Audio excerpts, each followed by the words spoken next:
আমার দাদি বলতেন, তুমি এই বয়সে বই পড়ে কি হবা, তুমি কি জজ ব্যারিস্টার হইবা নি? আম্মা হচ্ছে ওই বাঁশের কঞ্চি দিয়ে সপাং সপাং মারতো, কারণ আমরা খুবই দুরন্ত ছিলাম। আমাদেরকে, আমার মায়ের হাতই যথেষ্ট ছিল, কঞ্চি দরকার হতো না। সেই আরশিনগরটার পরে আমার কাছে মনে হয়েছিল যে আমি আসলে গল্প বলার জন্য জন্মেছি। অমিত শক্তিধর, একটা অসীম শক্তিধর একটা সত্তা আছে, যে সত্তাটা একদিন ঘুমিয়েছিল। উনি তখন আমাকে একটা লাল কালির কলম উপহার দিয়েছিলেন, যেটা আমার জীবনে প্রথম লেখালেখির কারণে পাওয়া প্রথম উপহার। যারা আমার লেখা নিয়ে প্রশংসা করছে, তারা কি প্রশংসা করার মতো যোগ্য মানুষ কিনা, তারা কি বোঝে কিনা ভালো এবং মন্দের ফারাকটা। কারণ মানুষ বই পড়ে কিনা সেটা নিয়ে আমাদের যথেষ্ট সন্দেহ। মানুষ একটা বই পড়ে ফেসবুক, আমরা এরকম কথাবার্তা শুনি। জীবনের চেয়ে বড় বই তো পৃথিবীতে আর নাই। ওই লাল কালির কলমটা আমার পৃথিবীটাকে অদ্ভুতভাবে রাঙিয়ে দিল, কারণ আমি একটা সাদা কালো পৃথিবীতে বসবাস করতাম। কল্পনা করার চেষ্টা করতাম যে এর পরের অংশ কি হতে পারে। এই যে কি হতে পারে সেটুকু ওই লাল কালি দিয়ে লেখার লোভে আমি সেটুকু লেখার চেষ্টা করতাম, যে এরপরে এগুলো হয়েছে। আসসালামু আলাইকুম দর্শক, আপনাদের সবাইকে আমন্ত্রণ জানাচ্ছি all time milk bread presence the RG Kibria শোতে। আজকের সন্ধ্যাটুকু বা আজকের এই সময়টুকু আমাদের জন্য খুব স্পেশাল। বর্তমান সময়ে সুপরিচিত জনপ্রিয় লেখক বললে আসলে সেইভাবে আমরা যদি বলি যে হুমায়ুন আহমেদের পরবর্তী সময়ে নাম বলার মতো এরকম লেখককে পাওয়া মুশকিল হয়ে যায়। তো এই হাল আমলে যাদের কথা অনেক অনেক বেশি পড়ার ক্ষেত্রে আলোচিত হচ্ছে, যাদের নামগুলো আলোচিত হচ্ছে, তাদের মধ্যে অন্যতম একজন সাদত হোসাইন। তাকে নিয়ে আমার সময়টি কাটবে। তো চলুন প্রথমে ধন্যবাদ জানাই যে আমাকে সময় দেওয়ার জন্য। কেমন আছেন আপনি? ভালো আছি, আপনি কেমন আছেন? জি ভালো আছি। লেখক পরিচয়টা আসলে আপনি কতটুকু এনজয় করেন, মানে এই সময় ডিজিটাল সময় যেটাকে আমরা বলি? আমার মনে হয় এটার পেছনে একটা ছোট্ট কারণ আছে। কারণ হচ্ছে আমি বিশ্ববিদ্যালয় থেকে পাশ করার পরে আমার কাছে মনে হয়েছে যে আমি অনেক কিছু করতে চাই। মানে অনেক কিছু করতে চাই, মানে কোনো একটা কিছু করতে গিয়ে মনে হয়েছে যে এটা আমার জন্য না, আমার জন্য অন্য একটা কিছু। বা শৈশবে যেমন নদীর পাড়ে, আমাদের বাড়ি গ্রামে, তো খেয়া নৌকার মাঝি হতে ইচ্ছে করতো, যখন নদী পার হতে পারতাম না। যখন আইসক্রিমওয়ালা এসে হচ্ছে আইসক্রিমের বাক্সে জোরে শব্দ করতো, তখন ছেলেপুলেরা সব হ্যামিলনের বাক্সওয়ালার পেছনে যাওয়ার মতো করে তার পেছনে ছুটতো। তখন মনে হতো যে আমি আইসক্রিমওয়ালা হতে চাই। তো বয়সের সঙ্গে সঙ্গে আমাদের কিছু একটা হয়ে ওঠার ইচ্ছেটা বদলায়। ট্রু। তো ইউনিভার্সিটি পাশ করার পরে আসলে এরকম অনেক কিছু হতে ইচ্ছে হয়েছে। শেষ পর্যন্ত একটা সিনেমা দেখেছিলাম, নাম হচ্ছে গ্ল্যাডিয়েটর। তো ওখানে রাসেল ক্রো থাকে হচ্ছে রোমান সেনাপতি।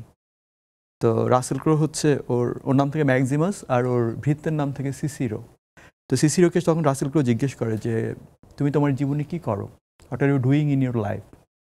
তখন সে বলে যে sometimes we do what we love to do, what we want to do, but rest of our life we do what we have to do.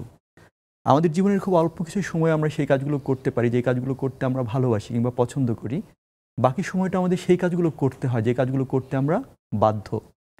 তা আমার কাছে মনে হয়েছে যে আমি লেখক পরিচয়টাকে কীভাবে দেখি কিংবা উপভোগ করি কিনা, সেটার একমাত্র কারণ হচ্ছে আমি সেই কাজটি করতে পারছি সারা জীবন ভর বা এখন পর্যন্ত যেই কাজটি করতে আমি ভালোবাসি। বিউটিফুল, খুব চমৎকারভাবে বলা। লেখক যেভাবে বললে, মানে আমরা এক্সপেক্ট করি লেখকের কাছ থেকে সেভাবেই বলা।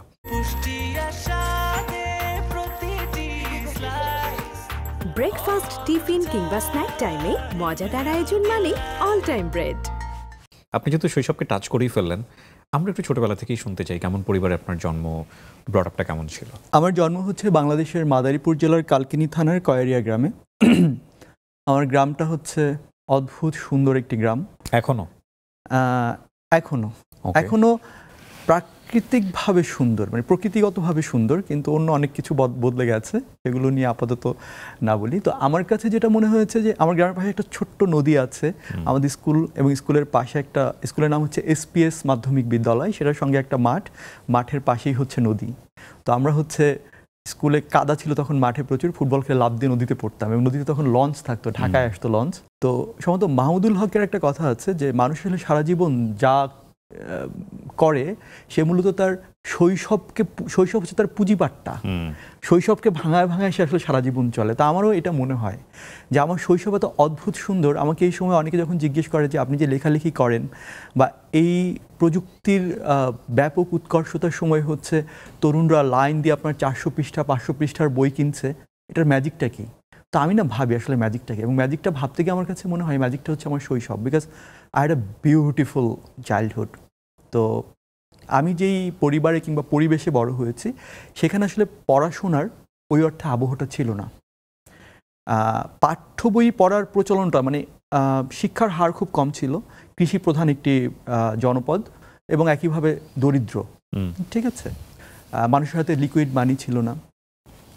আর আমি শৈশবে আমার মনে আছে আমাদের একটা ঘর ছিল যেটাতে পাতার বেড়া ছিল, বৃষ্টি হলে জল পড়তো। ইভেন আমার এরকম মনে আছে বর্ষার মধ্যে আমার একটা গল্প আছে বোধ, যেখানে আমি লিখেছি যে গল্প অনেক একটানা যখন 15 দিন বর্ষা হতো তখন দেখতাম যে ঘরের মধ্যে কেঁচো ঢুকে যাচ্ছে, লাফ দিয়ে ব্যাঙ পড়ছে আর কি এরকম। তো এরকম একটা পরিবার যখন আমি বড় হয়েছি সেখানে আসলে পড়াশোনার ওই অর্থে কোনো আবহ ছিল না। গল্পের বই বা পাঠ্য বইয়ের বাইরে বই পড়া তো আরও অনেক পরের ব্যাপার। হ্যাঁ, অনেক পরের ব্যাপার। বই ছিল না আসলে, ইলেকট্রিসিটি ছিল না, টেলিভিশন ছিল না, পত্রিকা ছিল না, প্যাচপ্যাচে কাদা রাস্তা। হ্যাঁ, তো ওরকম একটা জায়গায় যখন বড় হয়েছি তখন আমার কাছে মনে হয়েছে যে আমি ছোটোবেলায় খুব গল্প শুনতে পছন্দ করতাম, গল্প শুনতে। কিন্তু গল্প শোনার মাধ্যম তো ছিল না, মানে বই তো ছিল না বা রেডিও টেলিভিশন তো ছিল না। তো আমার গল্প শোনার মাধ্যম ছিলেন আমার দাদি, আমার মা, আমার নানি। রাতের বেলা যখন ঘুমোতে যেতাম তখন তারা আমাকে গল্প শোনাতেন। আমাদের গ্রামের ভাষায় গল্পকে বলা হয় কেরসা, কিচ্ছা থেকে এসেছে আর কি। হ্যাঁ, তো রাতে ঘুমোতে গেলে আমি বলতাম যে আমার দাদিরা আমরা বলতাম বু বু, মানে বুবু থেকে বু আর কি। তো বু একখান কেরসা কন। তো একটা সময় গিয়ে আমার মা, দাদি, নানি যত কেরসা জানতেন সব আমাকে বলে ফেলেছেন। তো আর তারা তো সারাদিন মহিলার প্রচুর কাজ করতে হতো, রাতের বেলা একটু ঘুমাবেন, সেই রাত জেগে যদি তারা আমাকে কেরসাই বলেন তাহলে কখন ঘুমাবেন? তো একটা সময় তারা বিরক্ত হতেন। তো তখন আমি যেটা করতাম, আমি আমার চেয়ে বয়সে যারা ছোট তাদেরকে ওই শোনা গল্পগুলো আবার পুনরাবৃত্তি করতাম, তাদেরকে শোনাতাম। তো শোনাতে শোনাতে আমার হঠাৎ করে মনে হতো যে আমি না ওই গল্পটা শোনা থেকে আমার মনে হতো যে এই গল্পটা যদি এরকম না হয়ে এরকম হতো তাহলে কেমন হতো। দেন আমি নিজে বানিয়ে বানিয়ে সেই গল্পগুলোকে বলা শুরু করতাম। সম্ভবত ওইখান থেকে আমার ভেতরে একটা লেখক সত্তা তৈরি হয়েছিল। তো ইন্টারেস্টিং গল্পটা আমার তো বই পড়ার খুব আগ্রহ ছিল, কিন্তু বই পাবো কোথায়? বই তো নাই, পত্রিকাও নাই। তো আমার বাবা ঢাকায় খুব ছোট্ট একটা চাকুরি করতেন। আমার মা ক্লাস 9-10 পর্যন্ত পড়েছেন। আমার মায়ের একটা বই পড়ার খুব শখ ছিল, কিন্তু সেটা ছিল মায়ের বাবার বাড়ির একটা আবহ ছিল, কিন্তু আমার বাবার বাড়িতে আসলে ওই প্রচলন একদমই ছিল না। আমার মনে আছে আমার দাদি, আমার মা যখন বই পড়তে খুব আগ্রহ দেখাতেন, আমার দাদি বলতেন তুমি এই বয়সে বই পড়ে কি হবা, তুমি কি জজ ব্যারিস্টার হইবা নি? ঠিক আছে, আমার দাদি বলতেন। তো তখন আমার বাবা আমার মায়ের জন্য ঢাকা থেকে শাড়ি নিয়ে আসতেন। তো আগের দিনের শাড়িতে আপনি খেয়াল করে থাকবেন যে পুরোনো দিনের কিন্তু পত্রিকা থাকতো শাড়ির ভাঁজের মধ্যে বা লুঙ্গির মধ্যে। খেয়াল আছে যে পুরোনো দিনের পত্রিকা কিন্তু ভাঁজ করা থাকতো। তো আমি পত্রিকাগুলো বের করে খুব পড়তাম। একদিন একটা ইন্টারেস্টিং ঘটনা ঘটলো, সেটা আমি সেই পত্রিকাটা যখন খুললাম তখন ওই পত্রিকায় শিশু কিশোরদের জন্য একটা পাতা ছিল, সম্ভবত কচিকাচার আসর, রুকনুজ্জামান খান দাদা ভাইয়ের, যদি আমি ভুল না করে থাকি। তো ওই পাতায় তখন শহরের কিংবা মফস্বল শহরের বিভিন্ন স্কুলের ছেলে মেয়েদের লেখা কবিতা, ছড়া কিংবা ছবি ছাপা হতো। তো আমি তখন ক্লাস 4-এ পড়ি। তো আমি হঠাৎ করে দেখি কি একটা কবিতা 4 লাইন বা 6 লাইনের, সেই কবিতার লেখকের নাম সাদাত হোসাইন, এবং সে ক্লাস 4-এ পড়ে। And that was the first time যে আমি আমার নাম ছাপার অক্ষরে দেখেছি। যদিও ওই ছাপার অক্ষরের মানুষটা আমি নই, কিন্তু আমার নামের অক্ষরগুলো আমি ছাপার অক্ষরে দেখে মানে I got a goose bump আর কি। ঠিক আছে, যে এটা আমার নাম। তো দেখি যেমন আমার প্রভূতে আনন্দ হয়েছে, একই সঙ্গে আমার প্রচণ্ড মন খারাপ হয়েছে যে আমার বয়সের একটা ছেলে, তার নাম ছাপার অক্ষরে ছাপা হয়েছে, কিন্তু আমার নাম তো কখনো কোনোদিন ছাপার অক্ষরে ছাপা হবে না। আমি জানি না কীভাবে পত্রিকায় লেখা পাঠাতে হয়, আমি লিখিও না, বা আমি জানি না পোস্ট অফিস কোথায়, আমি কিছু জানি না। খুব মন খারাপ হয়ে গেল। তো শীতের সকালে আম্মা আমাদের 2 ভাইকে ঘরের উঠোনে পড়তে বসাতেন, রোদের মধ্যে মাদুর বিছিয়ে। তার হাতে একখানা সরু বাঁশের কঞ্চি থাকতো আর কি। Yes. We had the same. একদম সেম। আমার গ্রামে ইলেকট্রিসিটি ছিল না। বলেন প্লিজ। হ্যাঁ, তো আম্মা ওই বাঁশের কঞ্চি দিয়ে সপাং সপাং মারতো, কারণ আমরা খুবই দুরন্ত ছিলাম। আমাদেরকে আমার মায়ের হাতই যথেষ্ট ছিল, কঞ্চি দরকার হতো না আর কি।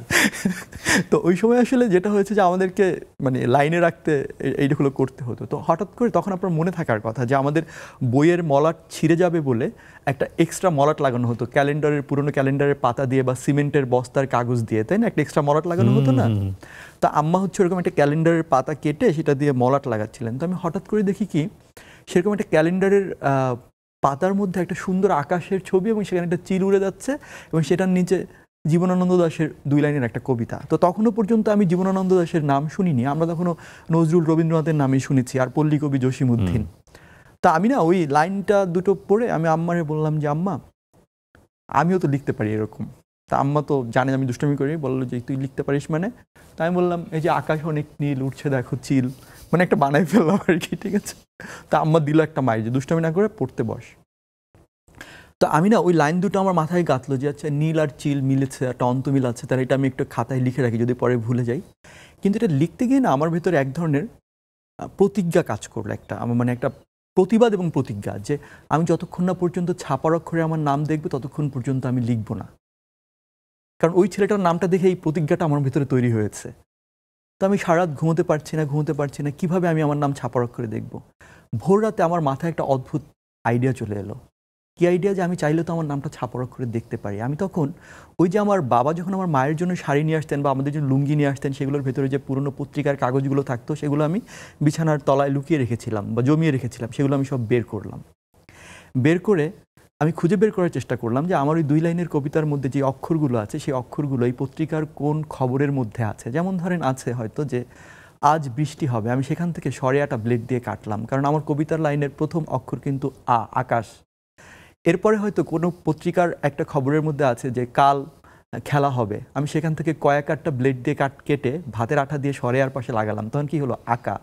তো কোনো একটা খবর থেকে আমি আবার তালেব বসাটাকে ব্লেড দিয়ে কেটে ওটার পাশে ভাতের আঠা দিয়ে লাগালাম, হয়ে গেল আকাশ।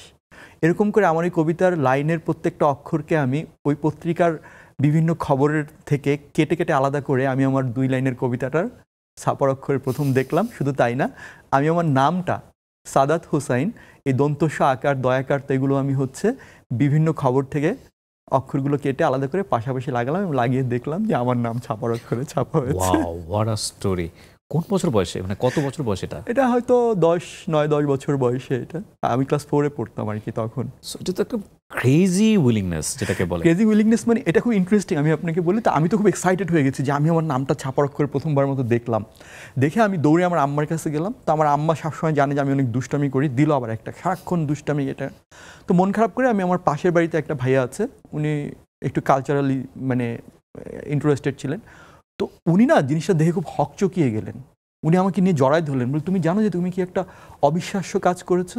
আমি বললাম যে আমি বুঝতে পারছি না, কারণ আম্মা যেহেতু বকা দিছে তখন তো আর কনফিউজ আর কি। তখন তিনি বললেন যে তুমি একটা অভাবনীয় বিস্ময়কর কাজ করেছো, তুমি আজকে যে কাজটা করেছো, তুমি যদি কোনো একদিন অনেক বড় মানুষ হও, তোমার এই কাজটা একটা এক্সাম্পল হয়ে থাকবে মানুষের জন্য। যে আমরা অনেক স্বপ্ন দেখি, যে স্বপ্নগুলো আমরা কখনো ধরতে পারি না, কিন্তু সেই স্বপ্নের অর্জনের ক্ষেত্রে বা স্বপ্নকে ছুঁয়ে দেখার ক্ষেত্রে যে অবস্ট্যাকলগুলো আছে, সেই অবস্ট্যাকলগুলো দেখে আমরা সেখান থেকে কী করি?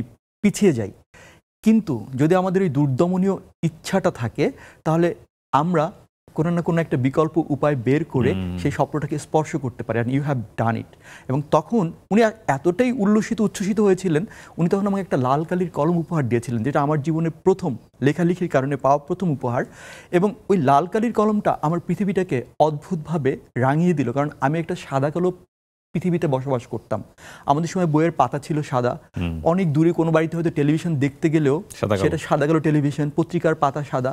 তো সেই সাদা কালো পৃথিবীতে আপনি যখন প্রথমবারের মতো একটা রঙিন কালির কলমের দাগ দেখলেন, সেটি আপনার পৃথিবীটাকে এতভাবে আন্দোলিত করে তুললো যে যেটা আমার পুরো কল্পনার জগৎটাকে ভিভিড করে তুলেছে, উজ্জ্বল করে তুললো। আমি তখন কি করা শুরু করলাম, আমার বইয়ের পৃষ্ঠা উল্টে দেখলাম যে একটা ফুলের ছবি, যেটা কিনা সাদা কালো, আমি সেই সাদা কালো ফুলটাকে রঙিন করে দেওয়ার চেষ্টা করলাম। কোন একজন গৃহবধূর ছবি, যিনি কিনা হয়তো কলসি কাখে নদী থেকে পানি নিয়ে ফিরছে, আমি তার ঠোঁটে লিপস্টিক দিয়ে দিলাম, কপালে টিপেকে দিতাম ওই লাল কালি দিয়ে, তার আঁচলটাকে রঙিন করে দেওয়া শুরু করলাম। মানে আমার তখন এই লাল কালি দিয়ে লেখার লোভে, কারণ তখন শিক্ষকরা ছাড়া ছাত্ররা লাল কালি ব্যবহার করতে পারতো না। এবং সঙ্গে আমি আরেকটা ইন্টারেস্টিং কাজ করতাম, সেটি হচ্ছে ধরেন 3 পৃষ্ঠা জুড়ে একটা গল্প, আমি সেই গল্পটা বইয়ে সেটা 2 পৃষ্ঠা বা 1.5 পৃষ্ঠা পড়ার পরে আমি বন্ধ করে দিতাম। বন্ধ করে আমি কল্পনা করার চেষ্টা করতাম যে এর পরের অংশ কি হতে পারে। এই যে কি হতে পারে সেটুকু লাল কালি দিয়ে লেখার লোভে আমি সেটুকু লেখার চেষ্টা করতাম, যে এরপরে এগুলো হয়েছে। তারপর আমি যখন ওই গল্পটা পুরোটা পড়তাম, দেখতাম যে আমার কল্পনার সঙ্গে সেটি মেলেনি, কিন্তু সেখানে একটা ইন্টারেস্টিং ঘটনা ঘটে গেল। আমি কিন্তু একটা গল্প তৈরি করে ফেললাম, নতুন গল্প। So that was beautiful. So আপনি লেখক হয়ে ওঠার মানে একেবারে মানে বলা যেতে পারে সিড মেমোরি যেটাকে, সেটা হলো এটা। কিন্তু আপনি এটা কি চালিয়ে গেছেন নাকি কোনো সময় স্টপ করে দিয়েছেন তারপরে আবার ফিরে এসেছেন? That's a very good question. আমার মধ্যে প্রচণ্ড রকম ইনফিরিয়রিটি কমপ্লেক্সে ভুগতাম আমি, প্রচণ্ড। কারণ হচ্ছে ছোটবেলা থেকে আমার মা আমাদেরকে সবসময় না বলতেন, এটা করা যাবে না, ওটা করা যাবে না, এর অনেক কারণ ছিল হয়তো। চারপাশ থেকে অনেক না শুনতাম। যেমন ধরেন স্কুলে যখন আমি খুব ভালো ক্রিকেট খেলতাম, তো আমার টিচাররা সবসময় বলতেন তুমি কি সচিন টেন্ডুলকার হতে পারবা নি, তাহলে তুমি ক্রিকেট খেলা লাভ কি? আমি যে লিখলে বলতো যে তুমি কি রবীন্দ্রনাথ ঠাকুর হতে পারবা কিনা, তো তুমি লিখে লাভ কি? ঠিক আছে।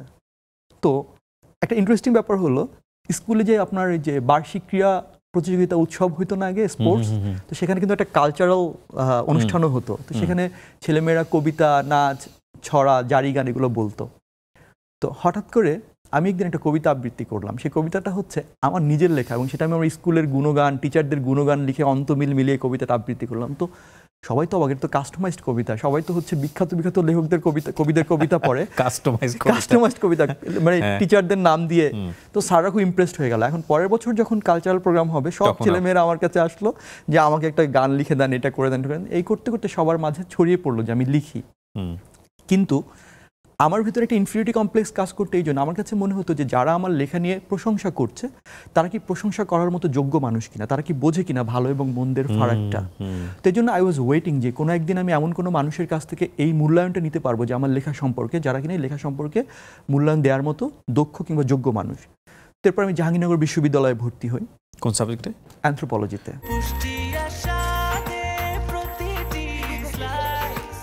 ব্রেকফাস্ট, টিফিন কিংবা স্ন্যাক টাইমে মজাদার আয়োজন মানে অল টাইম ব্রেড। মূল্যায়নটা ঠিকমতো পাচ্ছি কিনা, মানে যারা মূল্যায়ন করছে সেখানে আপনি কনফিউজ ছিলেন এবং আপনি চাচ্ছিলেন যে এমন কেউ মূল্যায়ন করুক যেটা আপনার জন্য গাইডেন্স হিসেবে কাজ করবে, রাইট? হ্যাঁ, মানে ধরেন আমার একটা ব্যাপার ছোটবেলা থেকে আমার ধারণা, আমার বোঝাবুঝি খুব স্পষ্ট। মানে আমার কাছে মনে হয় কি, যেমন ধরেন আমরা একটা গ্লাসে যখন কোক ঢালি, অল্প একটু ঢালার পরেই কি হয় যে পুরোটা গ্লাসটা ভরে যায়। তো আমরা যখন পুরোটা গ্লাস ভরে যায় আমরা অনেকেই ভাবি, এটা আমি বলছি যে যারা এখানে দর্শক আছেন তারাও হয়তো বুঝবেন যে যখন আমাদের চারপাশে প্রচুর মানুষ প্রশংসা করে কিংবা সমালোচনা করে, দুটোকেই আমাদের কীভাবে দেখা উচিত, সেই বোঝাবুঝিটা আমার তৈরি হয়েছিল অনেক আগে থেকেই। আমাকে কেউ খুব প্রচণ্ড প্রশংসা করলেই সেটি আমি গ্রহণ করি না, আমি অপেক্ষা করি যে ওই বুদবুদটা কখন নুয়ে গিয়ে তলানিটুকু থাকবে, কারণ ওই তলানিটুকুই আসলে সত্যিকারের প্রাপ্তি কিংবা অপ্রাপ্তি। ঠিক আছে। আবার যখন প্রচণ্ড সমালোচনা হয়, ধরেন সোশ্যাল মিডিয়াতে কাউকে নিয়ে প্রচণ্ড সমালোচনা হচ্ছে, আমি সেখানে গা ভাসাই না, আমি অপেক্ষা করি, আমি দেখার চেষ্টা করি যে আসলে তলানিটুকু কখন জমবে আর কি। ঠিক আছে। কারণ বুদবুদ তো আসলে বেশিরভাগ সময় থাকে। তা আমার নিজের ক্ষেত্রে যেটা হয়েছিল যে আমাকে যখন কেউ প্রশংসা করতো তখন আমি আসলে ভাবতাম যে আমি আসলে ওই অপেক্ষাটুকু করতে চাই। তো বিশ্ববিদ্যালয়ে যখন আমার কিছু মানুষের সঙ্গে পরিচয় হলো, যাদেরকে দেখতাম যে তারা বুদ্ধিবৃত্তিকভাবে আমার চেয়ে অনেক বেশি আগানো, তাদের প্রতি আমার এক ধরনের সমীহ তৈরি হয়েছিল এবং তারা নিয়মিত সাহিত্য নিয়ে, পোস্টমডার্ন লিটারেচার নিয়ে, নানান কিছু নিয়ে খুব আলোচনা করতো। তো আমার তখন মনে হয়েছিল যে এরাই তো সেই ব্যক্তি যাদের কাছ থেকে আমি আমার লেখা সম্পর্কে এক ধরনের মূল্যায়ন নিতে পারবো। কিন্তু সেটা দুর্ভাগ্যজনক বা সৌভাগ্যজনক আমি জানি না, তারা আমার লেখা নিয়ে খুবই হাসি তামাশা করলেন যে এগুলো আসলে কিছু। মানে সহপাঠী যারা তারা নাকি আপনি টিচার মহল? না টিচার না, মানে আপনার সারাউন্ডিং। Y anthropology? আপনার তো বাংলায় পড়ার কথা। না, এটা আসলে ঠিক না। মানে অ্যানথ্রোপোলজি তো আমি চান্স পেয়ে গেছি বাই চান্স। ওকে, সো আমাদের মতোই ঘটনা আসলে। মানে কোনো সাবজেক্ট কি টার্গেট ছিল যে আপনি এই সাবজেক্টে পড়বেন? না ভাই, আসলে আমি চিটাগং ইউনিভার্সিটি যেমন জার্নালিজমে ভর্তি হয়েছিলাম, পরে এখানে চলে এসেছিলাম। আসলে আমাদের দেশে বিশ্ববিদ্যালয়ে চান্স পাওয়াটা আসলে আমাদের মানে এক ধরনের বিশ্ববিদ্যালয়ে চান্স পাওয়াটাই বড়, কোন সাবজেক্টে পড়ছি সেটা ফ্যাক্ট। আর হ্যাঁ, লিটারেচার পড়ার সঙ্গে কিন্তু আপনার লেখক হয়ে ওঠার সম্পর্ক একদমই নেই। কারণ হুমায়ুন আহমেদ স্যার পড়েছেন কিসে, কেমিস্ট্রিতে। সেটা ব্যাপারে একেবারেই একমত। কিন্তু হয় না অনেক সময় যে ঠিক আছে আমি যেহেতু লেখকই হব তাহলে, বাট ওই রকম প্ল্যান বোধহয় বিশ্ববিদ্যালয়ে পড়ার আগ পর্যন্ত ছিল না। ভাই আমার মনে হয়, আমি বলছি তাহলে বুঝবেন না, আমার কাছে মনে হয় না যে আমাদের পড়াশোনার সঙ্গে মানে একাডেমিক পড়াশোনার সঙ্গে লেখালেখির কোনো সম্পর্ক আছে বলে আমার একদমই মনে হয় না। আমি যেটি বলছিলাম যে তখন যখন ওরা আমাকে খুব মানে ডিমোরালাইজ করলো তখন আমি কনফিডেন্ট হয়ে গেলাম। কিভাবে কনফিডেন্ট হলাম? যে আমার লেখালেখি নিয়ে অযথা চিন্তা করার দরকার নেই, লেখালেখি এখানে stop. And I stopped writing. এটা ইউনিভার্সিটিতে পড়ার সময় ফার্স্ট ইয়ারে। And I have stopped writing. আমি কিন্তু লেখালেখি বন্ধ করে দিলাম। মানে আমি কনফিডেন্ট হয়ে গেলাম যে একদিন পর্যন্ত আমার একটা দ্বিধা ছিল যে লেখা হয়তো হয় হয়তো হয় না। ওরা না বলার পরে আমি কনফিডেন্ট হয়ে গেলাম যে আমার লেখালেখি কিছু হয় না, হচ্ছে না। সো আমি স্টপ করে দিলাম। এর পেছনে শুধু শুধু সময় নষ্ট করে লাভ হয় না। তো আমি যখন দ্বিতীয় বর্ষে পড়ি তখন আমার বাবা স্ট্রোক করে প্যারালাইজড হয়ে যান। ওকে, ডান দিকটা প্যারালাইজড হয়ে যান এবং আমার বাবা ছিলেন আমার পরিবারের একমাত্র আর্নিং মেম্বার। আমি ছিলাম বড় এবং আমার বাবা খুবই ছোট্ট একটা চাকরি করতেন। So I had to take all the responsibilities of my family, and on the other hand, I had to take responsibility of my study as well. তো এই যে দুইটা অপশন আমার কাছে, একটা হচ্ছে হয় আমাকে আমার পড়াশোনা চালিয়ে যেতে হবে অথবা হচ্ছে আমার ফ্যামিলি রেসপন্সিবিলিটি নিতে হবে, যে কোনো একটাকে ছেড়ে দিতে হবে। But by the grace of almighty আমি আসলে দুটাকেই কন্টিনিউ করতে পেরেছিলাম। পার্ট টাইম জব শুরু করলাম। এটা একটা স্ট্রাগলিং পিরিয়ড আমার লাইফের, ভয়ঙ্কর একটা স্ট্রাগলিং পিরিয়ড, যার ফলে পরের 8-9 বছর আসলে আমি আর একটা অক্ষরও লিখিনি এবং আমি ভুলে গিয়েছি যে কোনো এক সময় আমি লিখতাম। তো তারপরে গল্প আসলে অনেক ইন্টারেস্টিং। এরপর আমি ফটোগ্রাফি শুরু করলাম, সেই ফটোগ্রাফি থেকে পত্রিকায় কাজ করা, সেই পত্রিকায় কাজ করতে গিয়ে ফটোগ্রাফি মানে বাংলাদেশে অনেক কিংবদন্তি মানুষদের পোর্ট্রেট করার দায়িত্ব পড়লো আমার উপরে, তাদের ইন্টারভিউ করার। সেই ইন্টারভিউ করতে গিয়ে আবার লেখালেখির সঙ্গে যুক্ততা, সেই যুক্ততা থেকে আমার প্রথম বই কিন্তু ফটোগ্রাফির। স্পার্কিংটা কোথায়? মানে স্পার্কিং আমি বলবো না, যে কখন মনে হলো কি দিস ইজ দ্য টাইম আমাকে লেখক হয়ে উঠতে হবে? গল্পটা খুবই ইন্টারেস্টিং। সেটা হচ্ছে আমি যখন আপনার গল্প ছবি নামে আমার ফটোগ্রাফির বইটা প্রকাশ হয়ে যায়, এবং সেটি কিন্তু আমাকে একভাবে ওই শর্তে বইটা বের করতে হয়েছিল যে আমি এত কপি বই কিনে নেব প্রকাশকের কাছ থেকে, যেটা আর কি প্রথম যারা করে আর কি। হ্যাঁ, দ্বিতীয় বইটার ক্ষেত্রে আমাকে কোনো না কোনোভাবে এরকম একটা প্রক্রিয়ার মধ্যে দিয়ে যেতে হয়েছে। কিন্তু ততদিনে আমার ভেতরে একটা হঠাৎ করে না ব্যাপারটা কি হয়েছে আমি বলি ভাইয়া। আইনস্টাইনের একটা খুব বিখ্যাত উক্তি আছে, উক্তিটা আমার খুব পছন্দ। আইনস্টাইন বলেছিলেন যে একটা মাছকে যদি তুমি গাছ বাইতে দাও তাহলে এই মাছটা সারা জীবন চেষ্টা করবে গাছ বাইতে, কিন্তু সে প্রমাণ করবে যে তার চেয়ে অথর্ব আর কিছু পৃথিবীতে নাই, তার চেয়ে স্টুপিড আর কিছু পৃথিবীতে নাই। সে সারা জীবন ভাববে সে হচ্ছে পৃথিবীর সবচেয়ে স্টুপিড একটা প্রাণী, সবচেয়ে অদক্ষ, সবচেয়ে অথর্ব একটা প্রাণী। কিন্তু সেই মাছটাকে যদি আপনি পানিতে ছেড়ে দেন সাঁতার কাটতে, তাহলে সে প্রমাণ করে ছাড়বে যে তার যে দক্ষ সক্ষম আর কিছু পৃথিবীতে নাই। একইভাবে একটা বানরকে যদি আপনি গাছ বাইতে দেন, সে প্রমাণ করবে সে সবচেয়ে দক্ষ, কিন্তু সে তাকে সাঁতার কাটতে দিলে সে প্রমাণ করবে সবচেয়ে অদক্ষ, যার জন্য যে প্লাস। হ্যাঁ, আমাদের ব্যাপারটা হচ্ছে এটা যে আমরা আসলে আমাদের ভেতরে কোন দক্ষতাটা আমাদের ভেতরে আছে, সক্ষম আমরা কোন কাজটিতে, সেটা বুঝতে বুঝতে আমাদের একটা জীবন শেষ হয়ে যায়। অসাধারণ বলেছেন, অসাধারণ, শেষ হয়ে যায়। তো আমার কাছে মনে হচ্ছে যে আমি যে এত দীর্ঘ একটা সময় পার করে এসেছি, এই দীর্ঘ একটা সময় আমাকে বুঝতে সময় লেগেছে যে আমার ভিতরে লেখক সত্তাটাই হচ্ছে আমার সত্যিকারের দক্ষতার জায়গা। কারণ চারপাশ থেকে আমি সবসময় না শুনে এসেছি। চারপাশের মানুষ একটা জিনিস খেয়াল করবেন যে আপনাকে আমি ব্যক্তিগতভাবে পছন্দ করি, আপনি যাই করেন না কেন আমি সেটাকে বাহবা দেবো। আপনাকে আমি ব্যক্তিগতভাবে পছন্দ করি না, আপনি যত ভালো কাজই করেন না কেন আমি সেটাকে পছন্দ করবো না, এবং আপনার নামে আমি হেট্রেট ছড়াবো, আপনাকে ডিমোরালাইজ করার চেষ্টা করবো। এটা হচ্ছে আমাদের একটা কমন প্র্যাকটিস। তো আমার কাছে মনে হয়েছে যে আমি যারা আমাকে ব্যক্তিগতভাবে চিনতেন তারা হয়তো আমার ভেতরে ওই ধরনের কোনো কিছু খুঁজে পাননি অ্যাজ এ পার্সন, যে যার কাজ নিয়ে হচ্ছে উচ্ছ্বসিত হওয়া যায়। তারা আমাকে অ্যাজ এ পার্সন প্রথমে চিন্তা করে তারপর আমার কাজকে মূল্যায়ন করেছেন আমি সাপেক্ষে। কিন্তু যখন আমি লেখালেখিটা গল্প ছবি বইটা যখন আমার বের হলো, তখন এই ছোট ছোট গল্প এবং গল্পের পেছনের এই ছবি এবং ছবির পেছনের গল্পগুলো যখন সোশ্যাল মিডিয়াতে ছড়ানো শুরু করলো, তখন মানুষ অ্যাজ এ পার্সন আমাকে চেনে নাই, তারা আমার টেক্সটটাকে চিনেছে। আমাকে চেনে নেই, আমার টেক্সটটাকে চিনেছে। Who is Sadat Hossain, they didn't know. তারা টেক্সটটা দেখে মনে হচ্ছে যে বাহ, ছেলেটা তো ভালো লেখে, এবং তারা প্রচুর এই লেখাগুলো নিয়ে আলোচনা শুরু হয়ে গেল। সোশ্যাল মিডিয়াতে আগে শুরু হয়েছে। হ্যাঁ, এবং তখন আমার কাছে মনে হয়েছে যে আমি তো আসলে চাইলেই লিখতে পারি। এবং আমি তখন একটা গল্পের বই বের হলো আমার 2013-তে। ওই গল্পের বইটা না যখন অর্ধেক লিখেছি, তখন হঠাৎ করে এক মাঝরাতে আমার কাছে মনে হলো আমার ভেতরে একটা অমিত শক্তিধর, একটা অসীম শক্তিধর একটা সত্তা আছে, যে সত্তাটা একদিন ঘুমিয়েছিল এবং যে সত্তাটাকে আমি একদিন পর্যন্ত কখনো অনুভব করতে পারিনি। কিন্তু ওই মুহূর্তে ওই সত্তাটা হচ্ছে একটা ধরেন ঘুমন্ত সিংহের মতো, সে হচ্ছে জেগে ওঠার জন্য উন্মত্ত হয়ে উঠেছে, এবং আমি সেটাকে টের পাচ্ছি। এবং আমি এটা বললে হয়তো অনেকটা আমি জানি না কীভাবে ব্যাখ্যা করবো। আমার কাছে মনে হচ্ছে ইজ সামথিং ফ্রম মানে ইজ সামথিং সুপার ন্যাচারাল, এই ধরনের একটা ফিলিং আমার মধ্যে কাজ করছিল। And then I started writing Arshinagar. আমার সেই অর্থে ফার্স্ট উপন্যাস আমি যেটাকে বলি। আরশিনগরের ব্যাপারটা হচ্ছে তখনকার সময়ে প্রকাশকরা বলতেন যে তুমি 70 পৃষ্ঠা বা 80 পৃষ্ঠার মধ্যে একটা উপন্যাস লিখবে যাতে সেটার দাম হয় 100 টাকা, কারণ এর বেশি হলে পাঠক কিনবে না। তা আমি আমার প্রকাশককে ফোন দিয়ে বললাম যে আপনি আমাকে কোনো বাইন্ডিংস দেবেন না, আমি এবার একটা উপন্যাস লিখবো, যতদূর আমি লিখতে পারি, আমি আমার গল্পটা লিখতে চাই। তো উনি হয়তো অতটা আগ্রহ দেখান নাই যে এত বড় গল্প, বইয়ের দাম 400 টাকা হলে কে কিনবে, এটা 2015 সালের ঘটনা, তখন 400 টাকা দিয়ে বই কেনার কেউ নাই, হুমায়ুন আহমেদ স্যার কারো বইয়ে কেউ কিনবে না। কিন্তু আমি আরশিনগর উপন্যাসটা লিখলাম, এবং ওই উপন্যাসটা লিখতে গিয়ে না ভাই আমার কাছে মনে হয়েছে যে আমার চারপাশে এত এত গল্প ছিল, যে গল্পগুলোকে আমি ফিল করতাম, কিন্তু সেই গল্পগুলো যে গল্প হয়ে উঠতে পারে সেটি আমি একদিন বুঝতে পারিনি। অ্যান্ড আমি সেই গল্পটা লিখতে শুরু করলাম। আমার মনে আছে আমি রাতের বেলা লিখতে লিখতে হঠাৎ করে আমি আবিষ্কার করছি আমার চোখ দিয়ে টপ টপ করে পানি পড়ছে, এবং আমার কাছে মনে হচ্ছিল যে আমি যেই ভাবনা ভেবে উপন্যাসটা লিখতে বসেছি সেই ভাবনায় আমি আর নেই, এখন উপন্যাসের চরিত্রগুলো আমাকে নিয়ন্ত্রণ করছে। মানে উপন্যাসের চরিত্রগুলো, আমার সৃষ্টি আমার চেয়ে বেশ শক্তিশালী হয়ে উঠেছে, পরাক্রমশালী হয়ে উঠেছে, তারা আমাকে নিয়ন্ত্রণ করছে। আমি গল্পের প্রতি আমার কোনো নিয়ন্ত্রণ নেই, তারা এগিয়ে যাচ্ছে, তারা স্বাধীন হয়ে উঠেছে। আরশিনগর যখন প্রকাশ হলো, and it has made a history, মানুষের মুখে মুখে ছড়িয়ে পড়লো। আজকে আরশিনগর সম্ভবত প্রায় 11 বছর এই সময় এসে 1 দশকেরও বেশি সময় ধরে একটা উপন্যাস প্রতি বছর নতুন নতুন মুদ্রণ, বাংলাদেশ ইন্ডিয়ার দেশ পাবলিশিং ছেপেছে, এটা ইন্ডিয়ার ভারতীয় সংস্করণ, প্রতি বছর বছর নতুন নতুন মুদ্রণ ছাপা হচ্ছে। তো কত কপি বিক্রি হয়েছে এখন পর্যন্ত আইডিয়া আছে? আইডিয়া নেই, কারণ এটা আসলে একাধিক প্রকাশনী থেকে একাধিকভাবে বের হয়েছে, এটা নিয়ে অনেক ঝামেলাও হয়েছে, এটা অনেক অনেক মানে এটা হিউজ আর কি। তো যেটা হয়েছে যে সেই আরশিনগরটার পরে আমার কাছে মনে হয়েছিল যে আমি আসলে গল্প বলার জন্য জন্মেছি এবং আমি জানি যে মানুষকে আসলে স্পর্শ করতে কিভাবে হয়।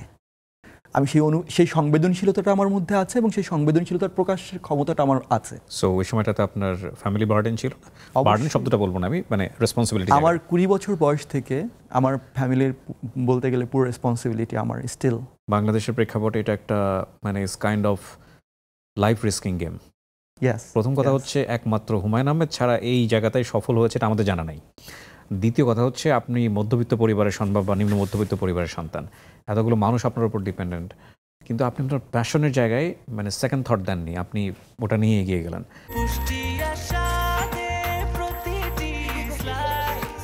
ব্রেকফাস্ট, টিফিন কিংবা স্ন্যাক টাইমে মজাদার আয়োজন মানে অল টাইম ব্রেড। আপনার মনে হলো আপনি লেখক হয়ে উঠবেন, তারপর তো অন্দরমহল লিখলাম, একইভাবে অন্দরমহল পাঠক অভাবনীয় সাড়ায় গ্রহণ করলো। তারপরে মানব জনম, তারপর নিঃসঙ্গ নক্ষত্র, এবং আমার প্রত্যেকটা উপন্যাস মানে পাঠক আসলে এমনভাবে গ্রহণ করা শুরু করলো। এবং সম্ভবত রকমারি.com নামে যেই অনলাইন বুকশপটা আছে, ওরাই প্রথম আমার বই নিয়ে হচ্ছে আপনার প্রি বুকিংটা শুরু করলো, প্রথম আমার বই দিয়ে, ফিকশনের ক্ষেত্রে আর কি, যে বই প্রকাশের আগেই মানে ছাপাখানায় যাওয়ার আগেই এটা পাঠক প্রি বুক করবে আর কি, ঠিক আছে? হ্যাঁ, তো সেটা তো দেখা গেল যে পাঠকের ব্যাপক সাড়া তৈরি হলো। তো আমি না ততদিনে না আমার কাছে মনে হয়েছে কি যে লেখক হিসেবে আমার চারপাশে যারা লেখালেখি করেন তারা অনেক বেশি আপনার কিছু সূত্র ফলো করার চেষ্টা করেন। যে ধরেন কেউ হয়তো ভাবেন যে তিনি কালজয়ী উপন্যাস লিখবেন এবং এই জন্য তিনি হয়তো ইউরোপিয়ান অনেক কালজয়ী উপন্যাস কিংবা ঔপন্যাসিকদের সূত্র মতে লেখার কিছু থিওরি আবিষ্কার করেন যে আমি এভাবে লিখবো। কেউ হয়তো পপুলিস্ট রাইটার হওয়ার জন্য কিছু পার্টিকুলার সূত্র ফলো করার চেষ্টা করেন, কিন্তু আমি না এর কোনোটাই করিনি। আমার কাছে মনে হয়েছে লেখক হতে হলে আপনাকে স্বতঃস্ফূর্ত থাকতে হবে, আপনার মন আপনাকে যা বলবে আপনাকে সেটাই শুনতে হবে। কারণ আপনি যদি ধরেন একজন অভিনয় করছেন, তিনি যদি অনেক বড় বড় প্রতিষ্ঠানে অভিনয় শিখে এসে অভিনয় করতে যান, কিন্তু তার মধ্যে অভিনয়ের সহজাত সক্ষমতাটা না থাকে, তাহলে তিনি আসলে অভিনয় করতে পারবেন না। এটা একটা সহজাত সক্ষমতার বিষয়, আপনাকে স্বতঃস্ফূর্ত থাকতে হবে। তো আমার কাছে মনে হয়েছে আমি লেখালেখির ক্ষেত্রে তখন স্বতঃস্ফূর্ত থাকার চেষ্টা করলাম, যে আমার যেই অনুভূতিগুলো আমাকে প্রচণ্ডভাবে তাড়িত করে। আমি আপনাকে একটা ছোট্ট কথা বলি, সেটা হচ্ছে লেখালেখি আমার কাছে মনে হয়, আমাকে অনেকে জিজ্ঞেস করেন, আমি বিভিন্ন জায়গায় বিভিন্ন ইউনিভার্সিটি দেশের বাইরে হচ্ছে গেলে ছেলেমেয়েরা আমাকে জিজ্ঞেস করে যে আমি লেখক হতে চাই, লেখক হতে হলে আমি কী করতে হবে? তাই আমি ওদেরকে একটা পাল্টা প্রশ্ন করি যে তোমরা যখন একই প্রশ্ন অন্য লেখকদের করো, তারা তোমাকে কি উত্তর দেয়? বলে যে প্রচুর বই পড়তে হবে, প্রচুর বই পড়তে হবে। তা আমি তখন ওদেরকে একটা পাল্টা উত্তর দিই, আমি বলি শুধু বই পড়ে তুমি কখনো লেখক হতে পারবে না। কারণ হচ্ছে পৃথিবীতে অসংখ্য মানুষ আছে যারা হাজার হাজার বই পড়েছে কিন্তু একটা অক্ষরও লিখতে পারেনি, কিংবা যিনি পৃথিবীতে প্রথম বই লিখেছেন তিনি কোনো বই না পড়েই বই লিখেছিলেন। কিন্তু এখানে একটা অদ্ভুত চিন্তার জায়গা আছে, জায়গাটা হচ্ছে তোমাকে বই পড়তে হবে যেমন, তেমনি বইয়ের চেয়ে আরো বড় একটা বই আছে, সেটা পাঠ করতে পারতে হবে। সেটা হচ্ছে কি? সেটা হচ্ছে জীবন। জীবনের চেয়ে বড় বই তো পৃথিবীতে আর নাই। তো তুমি যদি জীবন পড়তে না পারো তাহলে তুমি কখনো লেখক হতে পারবে না। এখন বই পড়ার জন্য আমাদের কি কি দরকার হয়? আমাদের শব্দ দরকার হয়, বাক্য দরকার হয়, ব্যাকরণ দরকার হয়, অক্ষর জ্ঞান দরকার হয় কাগজের বই পড়ার জন্য।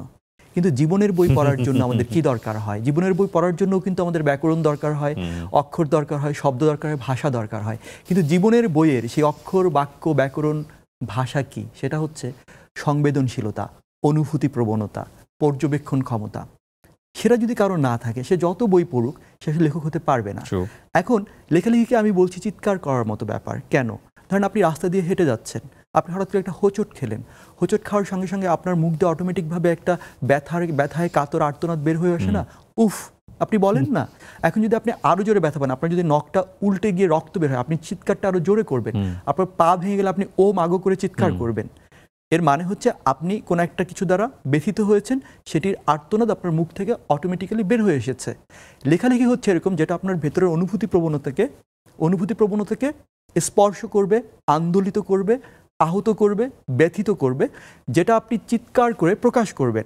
এখন যদি আপনি একজন ফিল্ম মেকার হন তাহলে আপনি আপনার সেই অনুভূতির আন্দোলনটা ফিল্মের মধ্যে দিয়ে প্রকাশ করবেন, আপনি গীতিকার হলে গানের মধ্যে দিয়ে প্রকাশ করবেন, আপনি পেইন্টার হলে পেইন্টিংয়ের মধ্যে দিয়ে প্রকাশ করবেন, আপনি লেখক হলে লেখার মধ্যে দিয়ে প্রকাশ করবেন। তার মানে আপনার অনুভূতি যতটা সংবেদনশীলতা, যত তীব্রভাবে কোনো একটা ঘটনা দ্বারা তাড়িত হবে, তত বেশি আপনি সেটি চিৎকার করবেন। এখন প্রশ্ন হচ্ছে সেই চিৎকারটা কি তারস্বরে চিৎকার হবে নাকি সুললিত চিৎকার হবে? যদি আপনার ভাষা জ্ঞান, বই পড়ার যে ব্যাকরণ, ভাষা জ্ঞান, প্রকাশ ভঙ্গি না জানা থাকে তাহলে সেটি তারস্বরে চিৎকার হয়ে উঠবে, সেটি শিল্প হবে না। কিন্তু যদি আপনার ভাষা জ্ঞান থাকে তাহলে আপনার সেই অনুভূতি প্রবণতা থেকে সৃষ্ট যে চিৎকার, সেই চিৎকার সুললিত হবে, তখন সেটি শিল্প হয়ে উঠবে। তো আমার কাছে মনে হয়েছে যে আমি প্রচণ্ড অনুভূতি প্রবণ একজন মানুষ, যে অনুভূতি প্রবণতা আমাকে আসলে আমার চারপাশের ঘটনাগুলোকে অনুধাবন করতে, উপলব্ধি করতে যেমন সহায়তা করেছে, আর আমার পড়াশোনা ভালো, আমার ধারণা যেগুলো আমার ভাষা জ্ঞানকে মানুষকে স্পর্শ করার মতো জুৎসই শব্দ, বাক্য গঠন এবং সেগুলো মানুষকে যাতে স্পর্শ করে, সেই স্পর্শময়তার শক্তিটা দিয়েছে, যেটি আমি আসলে মানুষকে স্পর্শ করতে পেরেছি। একজন লেখককে এই প্রশ্নটা করা উচিত নয় যে আপনার বই কত কপি বিক্রি হয়েছে। একজন লেখককে এই প্রশ্ন করা উচিত নয় যে বই বিক্রি করে জীবন চলে কিনা। এগুলো দেখতে শুনতে শিষ্টাচার বহির্ভূত মনে হয়, কিন্তু আমরা এমন একটা পৃথিবীতে বসবাস করি যখন আমরা আসলে এই জিনিসটার দিকেই ঝোঁকটা অনেক বেশি চলে যায় আমাদের।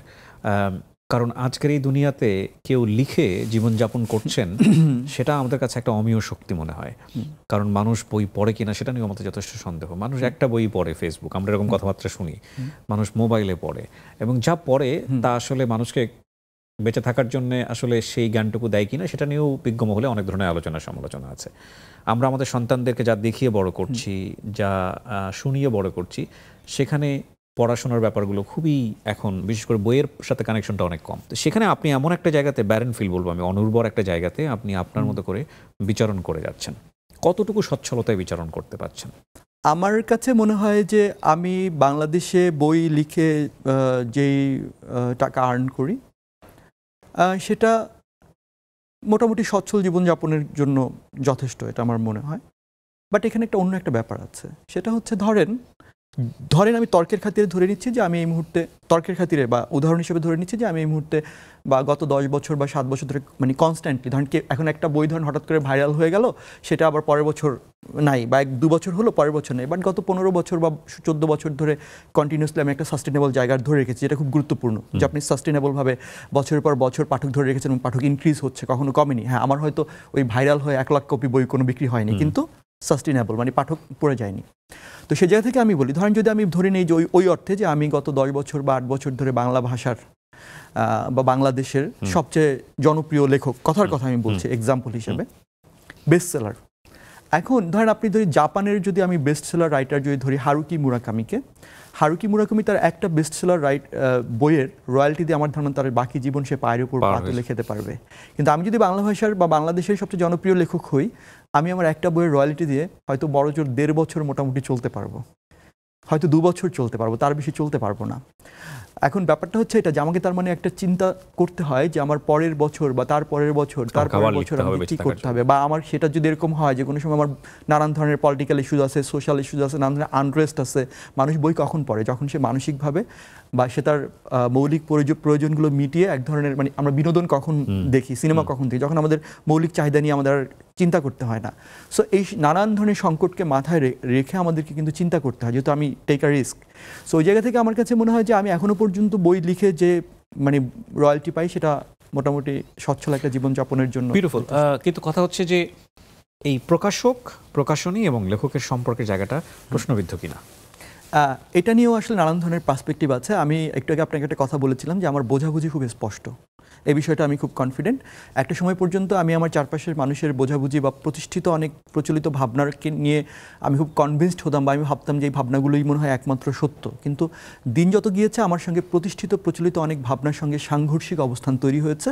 এগুলো প্রকাশে একসময় আমি হয়তো হীনমন্যতা বোধ করতাম, এখন আমি অনেক কনফিডেন্ট ফিল করি আমার ভাবনাগুলো প্রকাশ করতে। আমি আপনাকে একটা উদাহরণ দিই, সেটা হচ্ছে বাংলাদেশে আপনি বইমেলায় যদি যান, আপনি দেখবেন যে বেস্ট সেলার রাইটার বলতে আমরা আসলে কি বুঝি। আমরা হয়তো ধরেন কোনো একটা প্রকাশনীর 300 কপি বই বিক্রি হয়েছে বা 500 কপি বই বিক্রি হয়েছে, আমরা হয়তো সেই প্রকাশক বলছেন যে উনি বেস্ট সেলার, সেটা নিয়ে কোনো সমস্যা নেই।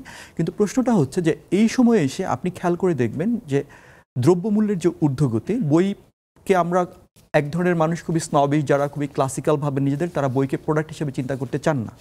কিন্তু একটা বই প্রকাশ করতে কাগজ কিনতে হয়, কালির খরচ আছে, মুদ্রণের খরচ আছে, বাধাইয়ের খরচ আছে, সেলাইয়ের খরচ আছে, স্টল ভাড়া আছে, বিক্রয় কর্মীদের বেতন আছে। সো এই বিষয়গুলো মানুষ বোঝে না। এই বইটার দাম যদি 100 টাকা হয়, খেয়াল করেন এই বইটা আপনি বইমেলায় বিক্রি করতে পারবেন 25% ডিসকাউন্টে 75 টাকায়। এখন লেখককে যদি আপনি 15% রয়্যালটি দেন, তাকে কিন্তু দিতে হবে 100 টাকার সাপেক্ষে 15 টাকায়, 75 টাকার সাপেক্ষে না। তার মানে তাকে যদি প্রকাশকের এন্ড থেকে চিন্তা করেন তাহলে 15 টাকা, তাহলে থাকে হচ্ছে তার কাছে 60 টাকা। এই 60 টাকা কিন্তু 60 টাকা না, কারণ সে বইমেলার পরে তাকে এই বইগুলো ধরেন রকমারিতে দিতে হলে তাকে হয়তো 50% ডিসকাউন্ট দিতে হবে, বা সে যদি বাংলাদেশের প্রত্যন্ত গ্রামের যে আউটলেটগুলো আছে সেখানে দিলে তার 50% দিতে হয়। তার মানে তার 50% লেখককে দিতে হচ্ছে 15 টাকা, তার মানে 30% দিতে হচ্ছে লেখককে। বাকি সেই 25 টাকায় বা 35 টাকায় তাকে কিন্তু কি করতে হচ্ছে, এই পুরো বইয়ের যে প্রকাশনা, এই স্টল ভাড়া, গুদামে বই রাখা, এগুলো সব তাকে করতে হচ্ছে। এখন আমরা হচ্ছে কি, আমরা ওই সিনারিওর ভেতরে না গিয়ে বাইরে বসে দেখে ভাবি যে ব্যাপারটা আসলে কি, লেখকরা আসলে রয়্যালটি পাচ্ছে না। লেখকরা রয়্যালটি পাবে না কেন? আমি সবাইকে আমি জেনারেলাইজ করছি না, নিশ্চয়ই অনেকে ইচ্ছা করে ফাঁকিও দিচ্ছেন। আমি দুই পক্ষের মাঝখান থেকে বলার চেষ্টা করছি যে এখানে আসলে আমাদের বোঝাবুঝি জায়গাটা, আমাদের পাঠক সংকট প্রবল। ধরেন আমি আমার কথা বলি, এখন আমি বিশ্বাস করি আমাকে আমার কোনো প্রকাশক ঠকান না, বরং তারা, আমি যাতে তাদের প্রতি তৃপ্ত থাকি বা সন্তুষ্ট থাকি সেটির সর্বোচ্চ চেষ্টাটা তারা করেন। তাহলে তারা কেন আমাকে ঠকাচ্ছেন না? আপনার মতো বুঝতে পারছেন? তারা চান যে হ্যাঁ আমি তাদের কাছেই থাকি। সেটি কেন করছেন? তারা বুঝতে পারছেন যে আমার একটা বড় পাঠক শ্রেণী আছে।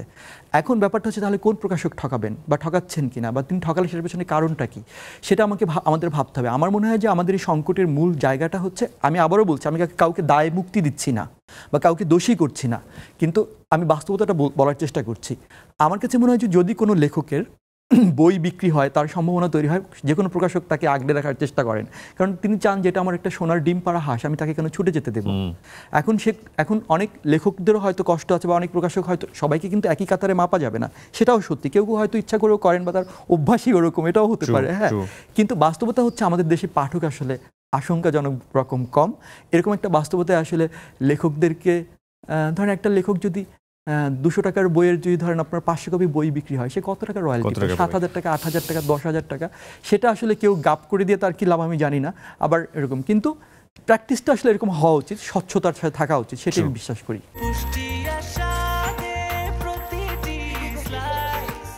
ব্রেকফাস্ট, টিফিন কিংবা স্ন্যাক টাইমে মজাদার আয়োজন মানে অল টাইম ব্রেড। এই যে লেখক হয়ে উঠলেন, আপনি খুব চমৎকার করে বলেছেন যে আমাদের জীবনের যত ঘটনা, জীবন পাঠ করার যে একটা অভিজ্ঞতাটা, সেটা থাকা উচিত একজন লেখকের। তার মানে আপনার জীবন জুড়ে অসংখ্য ঘটনা আছে যেগুলো আপনার লেখনের মধ্যে এসছে বিভিন্নভাবে। অসংখ্য ঘটনা। এবং আমি একটা জিনিস বলি যে আমি বিশ্ববিদ্যালয়ে পড়েছি, অনেক তাত্ত্বিকদের তত্ত্ব পড়েছি, অনেক লেখকদের লেখা পড়েছি, অনেক বড় বড় শিক্ষকদের পেয়েছি। বাট আমার কাছে মনে হচ্ছে, আপনি যদি আমাকে প্রশ্ন করেন যে আপনি আপনার ফ্যামিলি থেকে, আপনার বাবা মা কেউ কি আপনাকে লিখতে কখনো ইন্সপায়ার করেছে? কেউ করেনি, কখনোই করেনি, কেউ না। কিন্তু তারপর আমি বলবো যে আমার জীবনে লেখালেখির জন্য যদি সবচেয়ে বড় কোনো শিক্ষক থাকেন, তিনি হচ্ছেন আমার মা। শুধু লেখালেখির জন্য না, আমার জীবনের সবচেয়ে বড় শিক্ষক হচ্ছেন আমার মা। আমি এই যে বললাম যে আমি ইউনিভার্সিটিতে পড়েছি, এত বড় বড় তাত্ত্বিকদের তত্ত্ব পড়েছি, তারপর মনে হয়েছে উনি কেন, আমার কাছে মনে হচ্ছে উনি সাবকনশিয়াসলি আমার মধ্যে জীবন পাঠ করার ওই সংবেদনশীলতাগুলো তৈরি করে দিয়েছে। আমি ছোট্ট একটা ঘটনা বলতে চাই আপনাকে। একদিন আমি আমাদের পুকুর পাড় থেকে গোসল করে খাড়া ঢালবে হেঁটে উঠছিলাম। তো আমার মা পুকুরে গোসল করছেন, আমি হেঁটে উঠছিলাম। তো পায়ের নিচের মাটিটা হঠাৎ করে ধসে গেল। আমি যখন একদম উপরে উঠে গেছি, তখন আমি খপ করে একটা ঘাসের গোছা ধরে আমার পতনটাকে রোধ করলাম। তো আমি বাড়ি চলে এসেছি। তো কয়েকদিন পর আমার এক বন্ধুর সাথে আমার ভীষণ ঝগড়া লাগলো। তো আমি তো আম্মার কাছে তেড়ে ফুরে এসে বললাম যে ওর সঙ্গে আমি জীবনে কোনোদিন কথা বলবো না, ওর সঙ্গে কোনো সম্পর্ক থাকবে না, ওদেরকে আমাদের কখনো দরকার হয় না, ওদের বরং আমাদেরকে দরকার হবে, ঠিক আছে? তো আমার মা হাসলেন, কিছু বললেন না। রাতের বেলা যখন আমি আমার মায়ের কাছে ঘুমোতে গেলাম, তখন আমার মা আমাকে বললেন যে বাবা, তোমার কি মনে আছে যে কয়েকদিন আগে তুমি এরকম পুকুরের খাড়া ঢালবে উঠতে যাচ্ছিলে? আমি বললাম যে হ্যাঁ। তো যখন তুমি একদম উপরে উঠে গিয়েছিলে, তখন তোমার পায়ের নিচ থেকে মাটি ধসে তুমি পড়ে যাচ্ছিলে, এবং পড়ে গেলে একটা ভয়ঙ্কর বিপদ ঘটতে পারতো। তখন তুমি খপ করে একটা ঘাসের গোছা ধরে তোমার পতনটাকে রোধ করেছিলে। আমি বললাম যে হ্যাঁ। বলে তুমি প্রতিদিন ওই পুকুর পাড় দিয়ে কতবার হেঁটে যাও? আমি বললাম যে 20 বার, 50 বার, 100 বার। বলে ওই ঘাসের গোছাটাকে পায়ের নিচে পিষ্ট করে তুমি হেঁটে যাও না? আমি বললাম যে হ্যাঁ। কখনো কোনো দিন খেয়াল করেছো যে ওখানে একটা ঘাসের গোছা ছিল? আমি বললাম যে না। বলে যেই ঘাসের গোছাটাকে তুমি প্রতিদিন 100 বার পায়ের নিচে পিষ্ট করে হেঁটে যাও, যখন কখনো কোনো দিন খেয়াল করনি, সেই ঘাসের গোছাটা তোমার জীবনের সবচেয়ে ভয়ঙ্কর একটা বিপদে এত বড় পরিত্রাতা, এত বড় সহায়তাকারী হয়ে উপস্থিত হলো। তুমি এটা কখনো ভেবেছিলে? আমি বললাম যে না। বলো তোমার জীবনের চারপাশের মানুষ তোমার জীবনে আসলে ঠিক এরকম। এই জন্য কখনোই কাউকে উপেক্ষা করো না, কখনো কাউকে অবজ্ঞা করো না। তো আমার এই কথাটা কিন্তু আমি এখন পর্যন্ত মনে রেখেছি। যে আমাকে প্রচণ্ড রকমভাবে আহত করে, যে আমার সঙ্গে প্রচণ্ড দুর্ব্যবহার করে, আমি চেষ্টা করি তার সঙ্গেও হাসি মুখে কথা বলার। আপনি একটা কোনো উপন্যাস লিখতে যাচ্ছেন, লেখাটা কি আগে ব্রেনে তৈরি হয়ে যায় তারপরে আপনি ডেলিভারি দেন, নাকি লিখতে লিখতে লেখা হয়ে ওঠে? দুটো ঘটনা ঘটে। একটা হচ্ছে কখনো কখনো প্লটটা মাথায় রেখে আমি লিখতে বসি, তবে সেই প্লট অনুযায়ী লেখা আসলে আগায় না। লিখতে লিখতে তখন অনেক আরও অল্টারনেটিভ থটস তৈরি হয়, ক্যারেক্টার তৈরি হয়, এবং ওই যেটা বলছিলাম যে একটা সময় হচ্ছে ক্যারেক্টারই আপনাকে নিয়ন্ত্রণ করতে শুরু করে, সে তখন স্বাধীন পরাক্রমশালী হয়ে ওঠে। আরেকটা ব্যাপার হচ্ছে যে অনেক সময় এরকম হয়েছে যে আমি কোনো প্লট না ভেবেই লিখতে শুরু করেছি, একটা পার্টিকুলার একটা লাইন মাথায় ঘুরছে, ওটা দিয়ে লিখতে শুরু করেছি, তখন আপনি লেখাটা আসলে এগোতে শুরু করেছে। যেমন ধরেন এবার আমি আমার এবার যে দুটো উপন্যাস আছে, একটা হচ্ছে শঙ্খচূড়ের প্রথম খণ্ড। এটি প্রায় 400 বছর আগের একটি মানে ঐতিহাসিক ঘটনা আশ্রিত উপন্যাস, 400 বছর আগের একটা প্লট, যেটার প্রথম খণ্ড বের হয়েছিল 2023 সালে। তো এটা ধরেন আমি একটা ইতিহাস আশ্রিত এক ধরনের কাল্পনিক গল্প, যেটার একটা প্লট হয়তো আমার মাথায় ছিল। প্রথম খণ্ড যখন আমি শেষ করি তখন আমার কাছে মনে হয়েছে যে এটার দ্বিতীয় খণ্ড আমাকে লিখতে হবে। এখন এটা কিন্তু যে বললাম যে এটা এক ধরনের ইতিহাস আশ্রিত কল্পনা বা প্লট আমার মাথায় ছিল, তারপরে সেটার অনেক শাখা প্রশাখা বেড়েছে। তারপর 2 বছর গ্যাপ দিয়ে আমি এটার সেকেন্ড পার্ট লিখলাম, শঙ্খচূড় দ্বিতীয় খণ্ড, যেটি তুমুল পাঠকপ্রিয়তা পেয়েছে এবং পাঠক বলেছে যে তারা অনেক দিন পরে ইতিহাস আশ্রিত এই ধরনের শ্বাসরুদ্ধকর কোনো গল্প পড়তে পেরেছে, যেখানে আপনি পড়লে আপনার মনে হবে যে বর্তমান সময়ের বাংলাদেশের পলিটিক্যাল যেই এনভায়রনমেন্টটা আমি আগে থেকে কী করে বুঝলাম। হ্যাঁ, আপনি এটা মনে হবে পড়লে। আবার একই সঙ্গে প্রেম, একই সঙ্গে রুদ্ধশ্বাস, উত্তেজনা। এখন এই গল্পটার একটা প্লট আমার মাথায় ছিল যে ঐতিহাসিক ঘটনাগুলো সাধারণত এই ধরনের ইনগ্রেডিয়েন্টসগুলো থাকে। পরের উপন্যাস যেটা তুমি সন্ধ্যা অলকানন্দা, এই উপন্যাসটা যখন আমি লিখবো তখন আমার মাথায় কোনো প্লট নেই, আমার হাতে সময় নেই। হ্যাঁ, তুমি সন্ধ্যা অলকানন্দা, আমার হাতে দেখান তো এটা। হ্যাঁ, আমার হাতে কোনো সময়ও নেই। তখন আমি ভাবলাম একটা কাজ করি, আমি একটা অদ্ভুত মেন্টাল স্টেটের মধ্যে দিয়ে যাচ্ছিলাম, প্রচণ্ড ডিপ্রেসিভ একটা মোমেন্টের মধ্যে যাচ্ছিলাম। এখন প্রশ্ন করতে পারে, সবাই আমাকে দেখলে বলে যে আপনি এত হাসি খুশি, সবার ধারণা কি আমি পৃথিবীর সবচেয়ে সুখী মানুষ, কারণ আমি সব ইন্টারভিউতে বলি যে I am the happiest man in the world. And truly আমি আমার প্রফেশনাল লাইফ, আমার পার্সোনাল লাইফ, আমার ফ্যামিলি লাইফ নিয়ে আমি খুবই সন্তুষ্ট, তৃপ্ত একজন মানুষ, এখন সুখী একজন মানুষ। এখন তখন আমাকে প্রশ্ন করে যে আপনি কীভাবে সুখী, আপনি কি আপনার জীবনে সব পেয়েছেন? আমি বলি আমি জীবনে সব পেয়েছি এই কারণে সুখী না, যা পেয়েছি তাই নিয়ে আমি তৃপ্ত, সন্তুষ্ট, এই কারণে আমি সুখী। কিন্তু সেই আমিও কখনো কখনো প্রচণ্ড রকমের লোনলি ফিল করি, আইসোলেশন ফিল করি। আপনি দেখবেন এই সময় সবার মধ্যে এক ধরনের ডিপ্রেশন কাজ করে, সুইসাইডিং টেন্ডেন্সি কাজ করে। একজন প্রচণ্ড রকমের ক্যারিয়ারে সফল, পেশাগত সফল মানুষ, সেও প্রচণ্ড রকমের হতাশায় ভুগতে থাকে।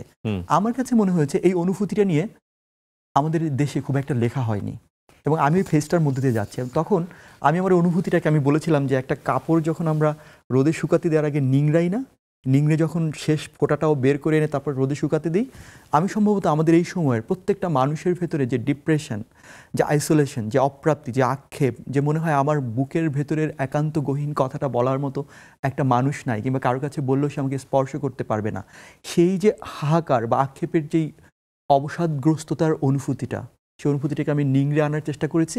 কারণ আমার মাথায় কোনো প্লট ছিল না, আমি চেয়েছিলাম যে আমার যে বোধটা, আমার যে ডিপ্রেশনটা, আমার যে হতাশাটা, আমার যে খারাপ লাগাটা, নিঃসঙ্গতা অনুভূতিটা, সেটি আমি আসলে কাউকে না বলে আমি লেখার মধ্যে দিয়ে বলে দিয়েছি সবাইকে। ও ওয়াও, সাদত ভাই, আপনি হচ্ছেন স্রোতের বিপরীতে চলা একজন মানুষ। আপনি পড়ার অভ্যাসটাকে বাঁচিয়ে রাখছেন মানুষদের মধ্যে। আপনি অনেক বেশি লেখেন, দুহাত ভরে লেখেন, মানুষ বেশি বেশি করে আপনার বই পড়ুক, আপনি অনন্য হয়ে ওঠেন, অসাধারণ হয়ে ওঠেন, সেই প্রত্যাশায় আমরা শেষ করতে চাই। অনেক ভালো থাকবেন আপনি। থ্যাংক ইউ, আপনি ভালো থাকবেন। দর্শক, আজকের আড্ডাটা খুব চমৎকার ছিল। বিশেষ করে যারা পাঠক, যারা পড়তে ভালোবাসেন, তারা এই আড্ডাটা খুব মনোযোগ দিয়ে দেখবেন, আমি বিশ্বাস করি। এর বাইরেও আমি বলবো, যারা অন্তত এতটুকু কথা আমার শুনছেন, তাদেরকে আমি বলবো যে পুরো এপিসোডটা মনোযোগ দিয়ে দেখুন। জীবনের অনেক কিছু, অনেক ধারাপাত এখানে উন্মোচিত হয়েছে, যেটা হয়তো আপনাকে বুঝতে শেখাবে যে আসলে আপনার পৃথিবীতে এসে কি করা উচিত। এই পালসটা আপনি খুঁজে পাবেন আজকের অনুষ্ঠানে। অনেক ভালো থাকুন। আজকের মতো এখানে শেষ করছি। আসসালামু আলাইকুম।